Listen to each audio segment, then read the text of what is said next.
Vous avez été plusieurs à réagir sur une vidéo sur le radon. Là, je vais vous expliquer un peu comment que le radon fait pour rentrer dans votre maison. Le radon rentre dans la résidence par des fissures que vous pouvez avoir dans la dalle ou par des ouvertures. Quand je parle d'ouverture, des fois, ça peut être un drain de plancher mal scellé, une fissure de fondation.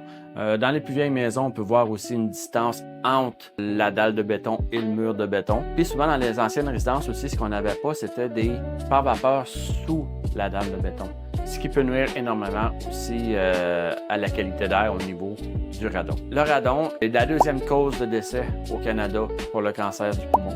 Donc, c'est vraiment une chose à prendre au sérieux. Comment le radon se propage dans votre maison? Le radon se propage par effet de cheminée. Autrement dit, quand vous partez un ventilateur de salle de bain, ventilateur de poêle, ou si vous avez un poêle ou un foyer à l'étage, le radon s'accumule beaucoup dans le sous-sol et ensuite de ça, par effet de cheminée. Autrement dit, s'il est dans le sous-sol puis il monte par les cages d'escalier, parce que vous venez de tomber à pression négative, il va se répandre dans toute la maison. Puis je vais vous montrer qu'est-ce que je veux dire par effet de cheminée. Je vais vous montrer un peu c'est quoi un effet de cheminée. On peut voir, on a un bel effet de cheminée ici avec la hotte de poêle. Elle aspire l'air qu'il y a dans la résidence pour la faire sortir. Donc l'hiver, quand tout est fermé, vous sortez de l'air, donc vous venez de tomber en pression négative. C'est comme ça que le radon voyage dans une résidence.